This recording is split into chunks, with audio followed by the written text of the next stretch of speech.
네, 안녕하세요. 지난번에 50분을 조금 초과를 했는데, 앞으로 남아있는 그 개수가 많이 적어서 이번에는 50분이 무조건 안 되고, 한 30분, 20분이어도 끝날 수 있을 것 같아서, 요거 마무리하고 두 개 같이 해서 진행하면은 뭐 대충 50분, 50분 될 것 같습니다. 네, 계속해서 MODS 계속 하고 있습니다. 20개의 요소들을 하나씩 다 살펴보고 있습니다.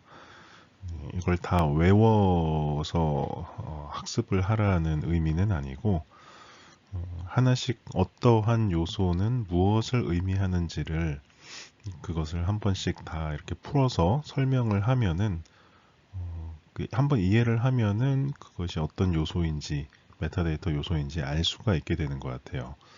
그러면 나중에라도 살펴봤을 때 레퍼런스 형식으로 이건 무엇인가 또 살펴봤을 때 다시금 생각이 나더라고요. 그래서 외우라고 해서 이걸 다 살펴보는 건 아니고 각 항목이 뭔지 한 번 정도는 이렇게 풀어서 들어 놓으면 나중에는 다 자연스럽게 그냥 뭐 영어 사전 찾아보듯이 찾아봤을 때도 무엇인지 다시 떠오를 수 있기 때문에 한 번씩 들어 놓으면은 그게 좋을 것 같다라고 해서 한 번씩 들어다 보고 있습니다. 이번에는 17번째, 17번째 요소입니다. 17번째로는 접근 제한 정보가 있습니다. 접근 제한 정보는 상위 요소 하면서도 말씀을 드렸던 것 같은데요. 정보 자원에 접근할 때 뭐 가능 여부, 아니면 권한이나 제한 사항이 있는지, 아니면 어느 정도까지 접근이 가능한지, 아니면 접근 자체가 가능한지 불가능한지 이러한 요소들을 담는 그 메타데이터 항목이 되겠습니다. 요거는 하위 요소가 없습니다. 그래서 바로 그냥 access condition이라고 하는 요소명으로 바로 작성을 하면 되는 것 같습니다. 그래서 예시를 보면 이렇습니다. 네, 이런 식으로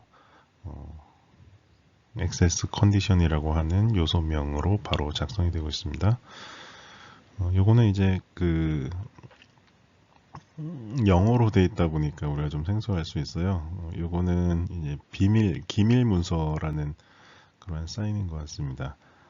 내셔널 시큐리티 프로비전으로 인해서 분류가 되었다 라고 돼 있어가지고 영화 같은데 보면은 classified 하면서 빨간색 이렇게 쿵 찍혀 있고 그 기밀 문서 이런 것들이 있죠. 그래서 그런 것들에 대한 설명을 부착할 때에 쓰이는 그런 요소라고 볼 수가 있겠습니다. 그리고 요거 밑에 부분에 대해서는 이런 식으로 요거는 퍼블릭 도메인이라고 돼 있는데 요거는 그 오픈 소스처럼 쓸 수 있는 그러한 부분들도 이렇게 기술을 할 수가 있습니다. 그래서 저작권 문제나 아니면은 기밀 등 사항으로 특수한 뭐 조건에 되는 사람들만 접근할 수 있는지 아니면 모든 사람들이 다 접근할 수 있는지 등을 정보를 기재하는 그러한 메타데이터 항목이 되겠습니다.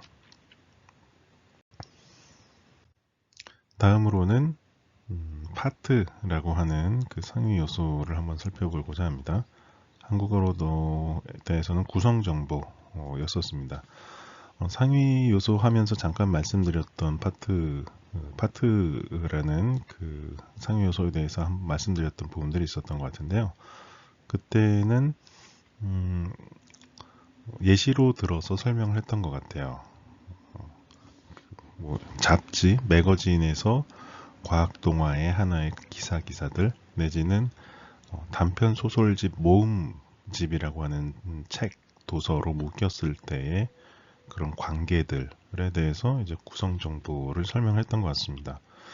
네, 그래서 상위로 묶여지는 하나의 또 다른 정보 자원이 있고 그 안에 부분 유닛으로서 또 다른 정보 자원이 존재했을 때, 그랬을 때 그것을 서로 어디에 부분 집합이다 라는 것을 기재를 해주는 형태라고 말씀을 드렸던 것 같습니다.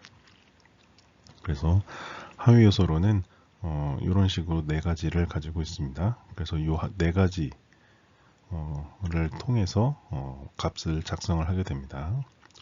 첫 번째로는 이제 부분 유닛 상세 정보라고 이름을 붙였습니다. 그래서 요거는 어디 국립중앙도서관에서도 뭐 그 요소명이 있는 건 아니어서 개인적으로 붙였던 부분들인데, 디테일이라고 하는 것을 그냥 단순히 해석한 부분들이 되겠습니다. 여기 보면 일단 요 두 가지를 먼저 구분을 하고 나머지 요소들을 좀 들어보면 좋을 것 같아요. 첫 번째인 부분 유닛 상세 정보, 또는 두 번째에서는 부분 유닛 개수라고 이렇게 표현을 제가 했는데, 요거는 이제 영어 extent를 조금 그렇게 번역을 한 것 같습니다. 그래서 앞에는 상세 정보고 뒤에는 개수인데, 그것이 무슨 차이점이냐라고 말씀을 드리면, 일단 이 개수라고 하는 부분부터 이제 조금 들여다보면 좋을 것 같아요. 이 개수라고 하는 것은 우리가 뭔가를 세는 부분들 있잖아요. 그 돈, 지폐 같은 것도 하나, 둘, 셋, 뭐 이렇게 손으로 척척척척 세죠. 그것도 이제 개수한다라는 부분들이 됩니다. 그래서 이 두 번째의 개수 부분에 들어가는 것은 숫자로서 표현되는 그런 부분들이에요. 그는 단순한 숫자가 아니라 뭔가 시작과 끝을 정해놨을 때 그러면은 이거 계산을 하죠. 실제 페이지 수는 어떻게 되는지, 아니면 시작 페이지는 무엇인지, 뭐 그러한 무엇인가를 그 개수를 세다, 뭐 산출된 정보를 이제 개수라고 얘기가 됩니다. 근데 첫 번째 상세 정보라고 하는 것은 뭔가를 계산하는 정보는 아닙니다. 단순히 부분 유닛으로서 갖는 그 정보 자원이 어떠한 제목을 가지고 있는지, 아니면은 뭐 실제로 어떠한 부제목이 있는지, 그러한 정보들을 단순히 가져와서 차용하는 그런 부분이 되겠습니다. 차이점이 그래요. 그래서 상세한 내용들은 둘을 비교하면서 한 번씩 2차 요소명을 한 번씩 읽어가면서 비교하면 좋을 것 같아요. 먼저 첫 번째로 숫자라는 부분들이 2차 요소명이 있습니다. 상세 정보에서 숫자는 뭔가를 세는 건 아니고 단순히 부분 유닛에 부여된 실제 숫자, 뭐 1화, 2화 내지는 파트 1, A 파트 뭐 이런 것처럼 단순히 나와 있는 숫자를 기재하는 형태가 되겠습니다. 그래서 뭐 우리가 표제 정보 했을 때, 제목 파트 했을 때 권차라고 해가지고 에피소드 넘버 뭐 이런 거 같은 경우도 살펴봤던 것 같습니다. 그것은 이제 그 제목에 부여된 그런 권차 부분들이 되는데, 그 부분들, 그 제목에 권차가 부여가 되어 있는데 만약에 그 정보 자원이 부분 유닛이라는 그러한 지위를 갖는다 고 하면은 권차가 이 숫자 부분에 들어가는 요소가 될 것 같습니다. 근데 권차뿐만 아니라 단순히 이제 그 부분 유닛의 뭐 제목이나 이런 곳에 부가된 어떤 순차적인 A, B, C, D 뭐 이런 것들도 전부 숫자에 해당되는 내용입니다. 두 번째는 이제 캡션이라는 부분들인데, 요거는 이제 부분 유닛에 대해 열거형으로 부여된 캡션 정보다 라는 부분으로 되어 있으면 좀 알아듣기가 어렵죠. 근데 이제 부분 유닛에 대해서 이제 이것은 A 파트, B 파트, C 파트, 챕터마다 어떠한 설명을 붙여가는 경우가 있어요. 그림 같은 거 하단에 보면은 이 그림은 무엇에 관한 그림이다 라고 간략하게 설명을 붙여놓는 경우도 있잖아요. 그런 것처럼 부분 유닛들에 대해서도 이 정보 자원, 저 정보 자원은 뭐 어떠한 그 내용으로 갖고 있다. 뭐 이것은 누구의 그 견해, 뭐 이것은 어떤 반론, 뭐 이렇게도 구분을 해서 그룹핑을 할 수가 있잖아요. 그랬을 때에 만약에 그러한 캡션 정보가 부여가 돼 있다면 그런 캡션 정보를 넣는 항목이 바로 이제 이 캡션이라는 부분이 되겠습니다.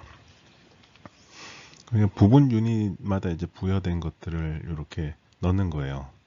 상위 차원의 부분 유닛이 아닌 큰 차원의 정보 자원에 대한 요소라기보다는 그 안에 부분 유닛으로서 가질 때 그때 가지고 있는 정보들이 됩니다. 그리고 세 번째 부분은 제목입니다. 그야말로 부분 유닛이라고 하는 뭐 예를 들었던 거는 과학동화라고 하는 그 매거진 잡지의 저널에 하나의 그 기사들이 있죠. 그 기사의 제목들 그런 형태가 되겠습니다. 제목 정보를 기재하면 되겠습니다. 이렇게 하면 이제 부분 유닛을 어떻게 세 가지 정도로 상세한 정보를 잡을 수 있게 되어 있는 부분들이 있습니다. 그래서 부분 유닛은 보면은 제목 정보나 아니면 숫자 정도 뭐 이러한 페이지 정도만 기재가 되고 저자나 뭐나 이런 것을 디테일하게 적고 있지는 않는 모습들을 볼 수가 있습니다. 왜냐하면 이제 그 주된 정보 자원을 기록하는 대상은 아니니까 이것이 부분 집합이다 아니다라는 설명을 할 때에는 그 모든 것들을 다 적기보다는 간략하게 제목 정도만 무엇인지 식별할 수 있을 정도로만 이렇게 적어 놓고 이것은 부분 유닛이다라는 정도만 확인할 수 있게 그렇게 하는 부분인 것 같습니다. 두 번째 개수 부분 요거였죠. 익스텐트라는 것을 하나씩 살펴볼게요. 첫 번째는 시작. 바로 두 번째도 한번 봅시다. 종료. 이거는 뭐 무슨 개념인지 알겠죠? 부분 유닛에 대한 시작 값이라고 하는데 보통은 이제 시작 페이지를 적는 경우가 많아요. 그리고 종료라고 했을 때는 이제 종료 페이지. 이게 어떻게 되는 거냐면 그 하나의 큰 유닛 뭐 잡지라면은 매거진 같은 경우에 기사가 하나 있다라고 계속해서 예시를 들고 있잖아요. 그러면은 잡지에서는 뭐 한 50페이지, 100페이지 되는 그러한 뭐 과학동화라는 그러한 잡지가 있을 겁니다. 그 안에서 특정 기사가 있을 거 아니에요. 뭐 명왕성이 다시 그 행성이 되는가 뭐 이러한 기사가 있는데 그거는 그 매거진 안에서 한 51페이지부터 53페이지까지 그 기사가 작성되어 있다 라고 했다면 시작 페이지는 51 그리고 종료 페이지는 53 이런 식으로 작성하는 형태가 되겠습니다. 그래서 전체 매거진에서 그 부분 유닛을 찾아갈 수 있는 그러한 정보가 되겠죠. 세 번째로는 합계 파트인데 이것도 이제 부분 유닛에 대해서 합계 토탈을 낸 어떠한 값인데 보통은 총 페이지 수라고 됩니다.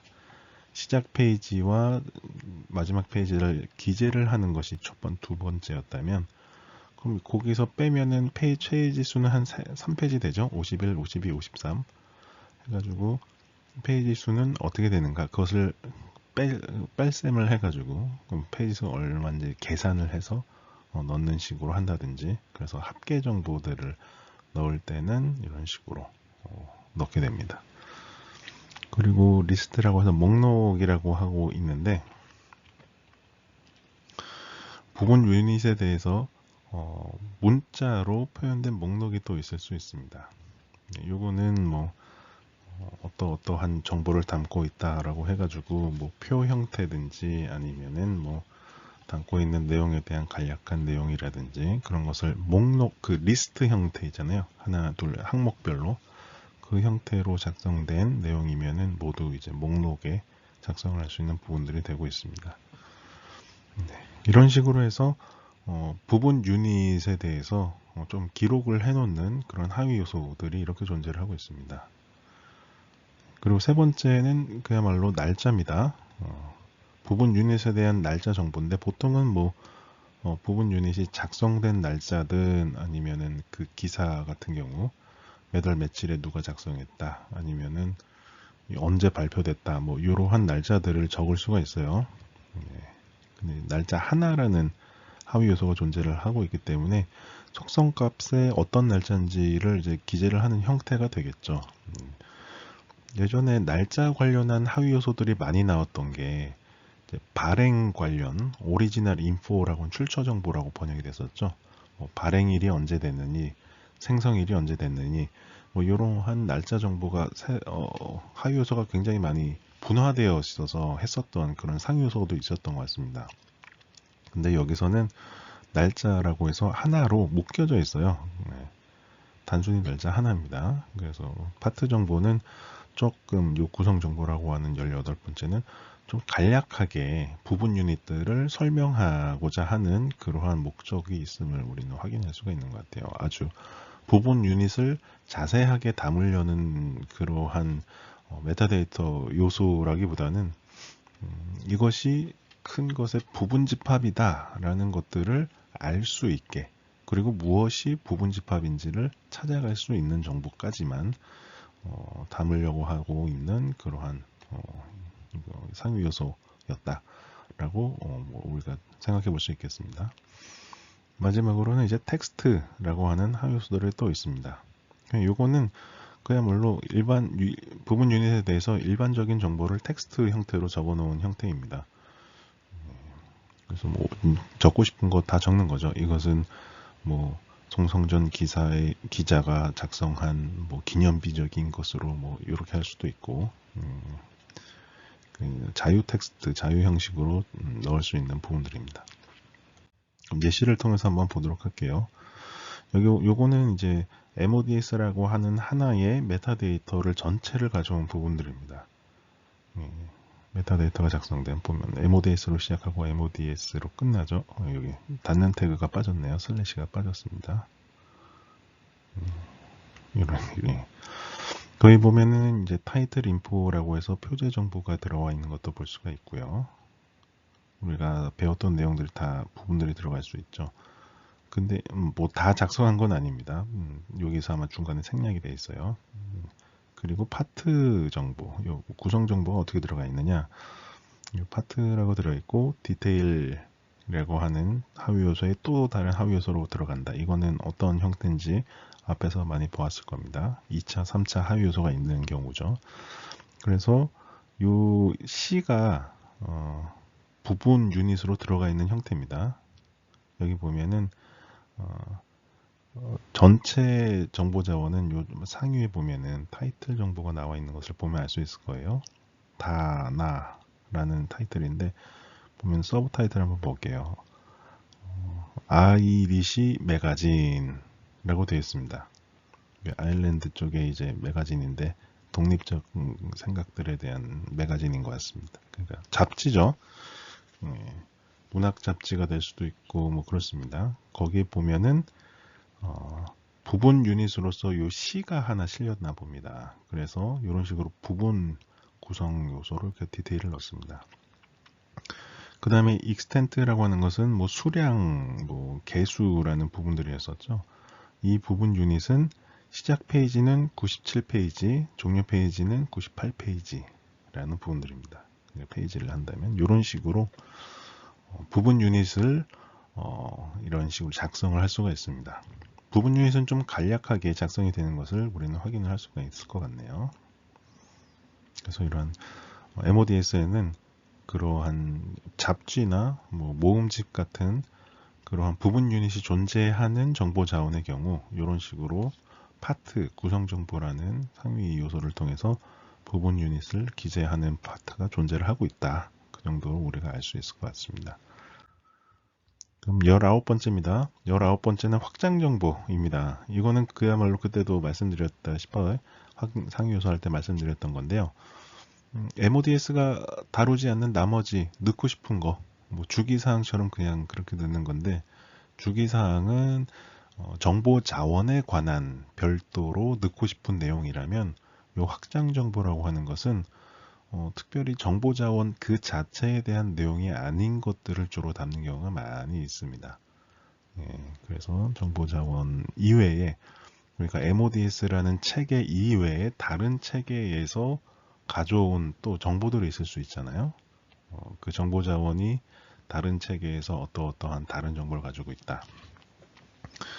보니까 국립중앙도서관에서는 이 확장 정보로서 뭐 각종 그 대학에서 코드표, 뭐 어떤 무슨 표 같은 것이 넣도록 되어 있더라고요. 그래서 그것은 관리 차원에서 조금 많이 적용이 되는 것 같습니다. 어디서 메타데이터를 작성을 했는지, 어디에 속하는지 뭐 그런 것들을 넣고도 있는 것 같습니다. 그것은 앞서 슬라이드 첫 번째 항목 슬라이드에 보면은 국립중앙도서관에서 MODS 작성 지침 파트가 있습니다. 그거 PDF 파일 하나 다운로드 받아 보시면은 국립중앙도서관에서는 실제로 여기 무엇을 넣고 있는지 구체적으로 나와 있기는 합니다. 그래서 그것을 참고하셔도 되는데 일반적으로는 MODS에서는 뭐 이것은 메타데이터 항목이 특별한 정보 자원을 기술하도록 정해져 있는 건 아닙니다. 그냥 다른 체계에서 넣고 싶은 거 있으면 넣어라 라는 식으로 되어 있습니다. 예시를 보면 이렇습니다. 요거는 다른 메타데이터 스키마를 가져와서 그냥 작성한 형태를 여기다 이렇게 넣을 수도 있다라는 겁니다. 예. 그래서 요거는 보면은 다 각각의 항목들이 MODS의 메타데이터 항목은 아닙니다.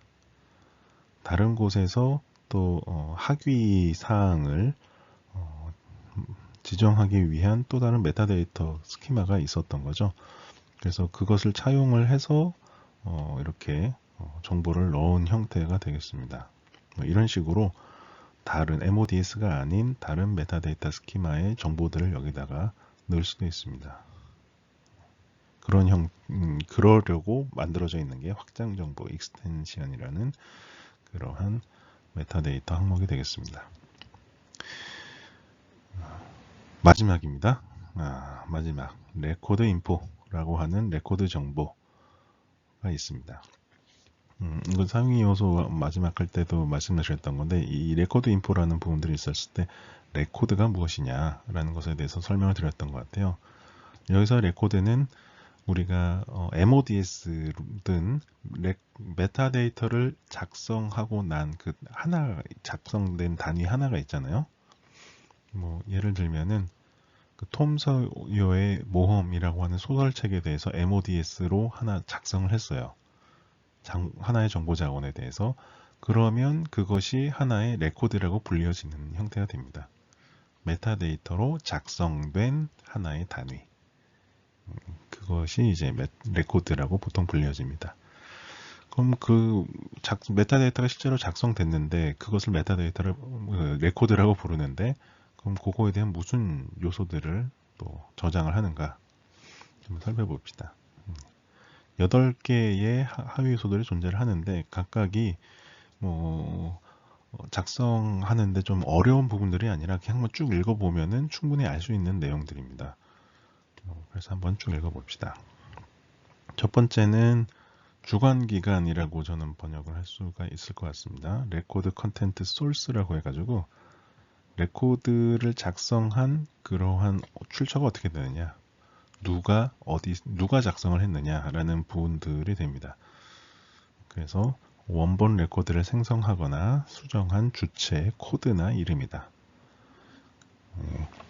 이름으로 보통 작성할 수도 있겠지만 코드로도 작성을 할 수가 있겠죠. 뭐 어떤 기관 이름을 코드화해서 A라는 코드는 어떤 기관, B는 어디, 이러한 체계가 있으면은 그 코드로도 작성이 될 겁니다.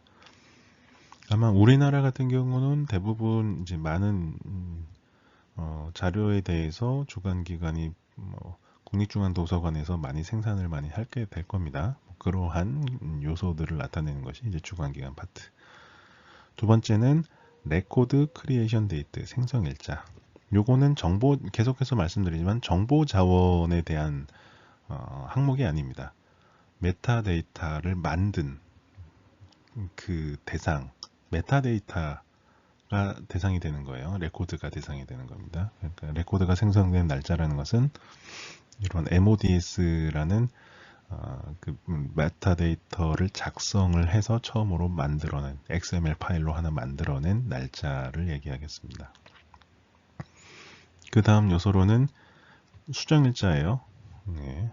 이거는 뭔 얘기인지 알겠죠? 혹시라도 메타데이터를 작성했어요. MODS는 메타데이터를 작성했어요. 그걸 하나 레코드라 부른다 그랬죠.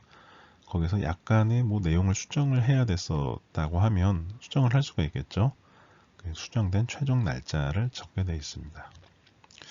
우리도 뭐 뉴스 기사 같은 거나 아니면 여러 가지 블로그 보면은 처음에 생성된 날짜 같은 시간 정보가 나와 있고 수정 일자도 뒤에 나와 있는 걸 볼 수 있잖아요. 최종 뭐 원고 수정 일자, 그러한 내용이라고 볼 수가 있겠습니다.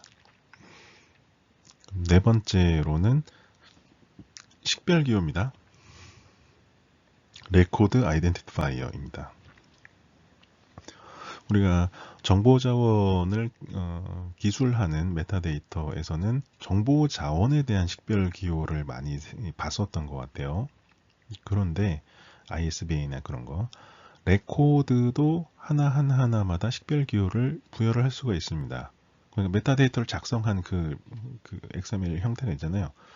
그것도 식별 기호, 내부적으로 식별 기호를 부여를 해서 그렇게 관리를 하겠죠. 그것을 의미하게 됩니다. 그래서 기관에 있다면 어떤 뭐 메타데이터를 작성하는 중요한 업무가 있는 기관이 있다면 각 정보 자원마다 부여한 레코드마다는 식별 기호를 하나씩 넣게 될 가능성이 있죠. 그것을 작성하시오라는 부분들이 되어 있는 요소가 되겠습니다. 다섯 번째는 레코드의 출처, 오리진이라고 되어 있습니다. 근데 요거는 앞에서 나와 있는 주관기관과 그럼 다른 것이냐, 똑같아 보인다라는 내용이 있을 수도 있어요. 네. 근데 요거는 이제 출처나 생성 과정에 대한 정보를 담기도 합니다. 첫 번째의 주관기관이라고 하는 것은 그 메타데이터라고 하는 레코드를 작성을 해서 책임이 있는 기관이라고 할 수가 있다면, 이 출처라고 하는 것은 그 기관명이나 뭐 이런 거라기보다는 책임을 가지고 있는 소재라기보다는 생성 과정, 어떠한 과정을 통해서 생성이 되었느냐라는 것에 대한 정보인 게 더 큽니다. 그래서 요 다섯 번째 출처에 대한 내용은 사람이 했다, 아니면 제 기계가 자동적으로 변환했다, 마크로부터 변환된 내용들이다, 뭐 이러한 정보들을 주로 갖게 됩니다. 기관명이 아니라 어떻게 생성이 됐느냐, 생성 과정에 대해서 보통 담고 있습니다. 이건 예시를 보면 충분히 볼 수 있는 부분들이니까 나중에 뒤에서 보면 될 것 같습니다. 그 다음을 먼저 볼게요. 여섯 번째 하위 요소로 레코드 인포 노트입니다. 우리 이제 노트가 나오면은 이거는 뭔지 이제 대충 감이 잡죠. 주기사항입니다. 그야말로 다른 요소에는 포함돼서 작성되기 어렵지만 요 레코드 인포, 레코드 정보라고 하는 요소에는 들어갔으면 좋은 내용들이 있을 수 있잖아요. 그런 것들 작성을 하게 됩니다. 다음입니다. 일곱 번째, 언어입니다. 언어. 그러니까 요 레코드가 작성된 언어 부분들입니다. 그래서 한국어로 작성됐나, 영어로 작성됐나. 근데 사실 뭐 이거는 가지고 있는 정보 자원의 언어랑 사실 많이 관련이 있기도 할 겁니다. 그래서 요 언어 파트는 랭귀지의 하위 요소로 작성이 됩니다. 요 하위 요소로 작성하는 거 많이 포맷을 봤었죠. 랭귀지 하위 요소에는 랭귀지 텀, 스크립트 텀이라는 것이 있었습니다. 그래서 그러면서 이게 한국어인지 영어인지 뭐 이러한 것들을 작성을 할 수 있을 것 같습니다. 한국어는 랭귀지 텀도 한국어, 뭐 스크립트 텀도 한국어가 되겠지만, 영어 같은 경우는 뭐 랭귀지는 영어, 스크립트 텀은 라틴, 뭐 이런 식으로 될 수가 있겠죠. 저는 처음에 예전에 문자 인코딩 같은 거 설정을 할 때 라틴이라고 하는 요소가 있었어요. 한참 예전에는 라틴이라고 하는 요소가 있었습니다. 요새는 거의 다 UTF-8을 쓰는데 예전에는 뭐 오류가 깨지고 막 그런 경우가 많이 있었어요. 한글이 깨져서 나오고 서로 인코딩 체제가 안 맞아서. 그때 저는 그래서 오해했던 것 중에 왜 라틴을이라고 지정을 하라고 보통 되어 있느냐가, 라틴이라고 하면 저기 라틴 아메리카, 남아메리카 쪽의 언어 얘기 아닌가? 브라질이나 아르헨티나. 왜 그랬지? 그런 생각을 많이 했던 기억이 납니다. 근데 그 라틴이라는 것이 알고 보니까 그 라틴 아메리카의 그 라틴이 아니라 라틴 문자 체계를 얘기하는 거더라고요. 그래서 A, B, C, D, E, F, G 뭐 이러한 라틴 문자 체계를 주요한 인코딩 체계로 쓰겠다라는 내용이었습니다. 네. 그래서 혹시 저처럼 그런 오해를 하는 사람이 있을까봐 네, 라틴 문자 체계라고 하는 것은 남아메리카, 뭐 브라질어, 아르헨티나 이쪽의 언어 체계를 의미하는 게 아닙니다. 라틴어로부터 파생된 A, B, C, D 그 알파벳을 사용하는 문자 체계라는 거 다 알고 있지만 그냥 여담으로 해봤습니다. 다음 요소입니다. 다음 요소는 기술 표준이라고 되어 있는 부분들입니다. 네. 그래서 이거는 레코드 작성 시 적용한 기술의 표준이라고 할 수도 있고 아니면 뭐 작성 규칙이라고도 하죠. 내용 규칙 우리가 배웠던 내용으로 표현을 하자면 내용 규칙이라고 할 수 있습니다. 보통 마크 같은 경우는 목록 규칙 KCR이라고 하는 목록 규칙 방법에 의해서 그 메타데이터 항목의 내용을 이렇게 기술을 하게 되죠. 그런 것처럼 MODS를 작성을 할 때 어떠한 기술을 하는 표준을 썼느냐, 뭐 목록 규칙을 썼느냐, 아니면 그러한 내용 규칙이 있으면은 기재를 하는 형태가 되겠습니다. 이런 식으로 해서 우리 그 MODS에 대한 모든 메타데이터 항목을 다 살펴본 것 같아요. 정말 지루한 작업이었을 거라고 생각을 합니다. 그래서 이 각각의 항목이 무엇을 의미하는지를 대충 대략적으로라도 한 번 머리에 들으면 이제 전혀 기억이 안 나고 자면서 이렇게 들으면 무슨 효과가 있을까 뭐 그런 생각들 많이 하시죠. 근데 그 효과가 있습니다. 나중에. 그래서 이렇게 한 번씩이라도 들어보았으면은 뭐 나중에 기억이 안 나더라도 전혀 효과가 없는 건 아니기 때문에 우리가 메타데이터 항목들이 어떻게 구성되어 있는지에 대한 대략적인 요소들을 조금씩 우리가 체계가 잡힐 거예요. 감이라고 하는 부분들인데 뭐 그런 부분들이 잡혀져 있으면 되겠습니다. 그리고 이 MODS를 작성할 때는 XML로 보통 작성이 되죠. 그래서 XML로 작성을 하고 뭐 속성까지도 구체적인 내용들이 뭔지를 확인하고 뭐 이렇게 해서야 표준을 아주 디테일하게 알아야지만 MODS를 작성할 수가 있겠다라고 생각할 수가 있는데 나중에라도 현장에 가거나 뭐 도서관에서 실습을 하거나 그러면 아시겠지만 꼭 그렇진 않습니다. 일단 도구가 있고 편리한 도구가 있고 두 번째로는 그 실제로 작성되는 항목들이 제한적이에요. 제한적이다라는 게 뭐냐면 우리는 항목을 다 봤잖아요. 네, 저희 욕심으로 인해서 다 살펴봤는데 실제로 작성할 때는 그 모든 항목들이 다 이제 사용되는 경우는 극히 드물죠. 그래서 쓰는 것만 보통 많이 사용이 됩니다. 아까 우리가 살펴봤을 때 제가 색깔로 각 표마다 색깔을 좀 입혀 놓은 게 있을까요? 그것이 주요하게 작성되는 메타데이터 요소들이 되거든요.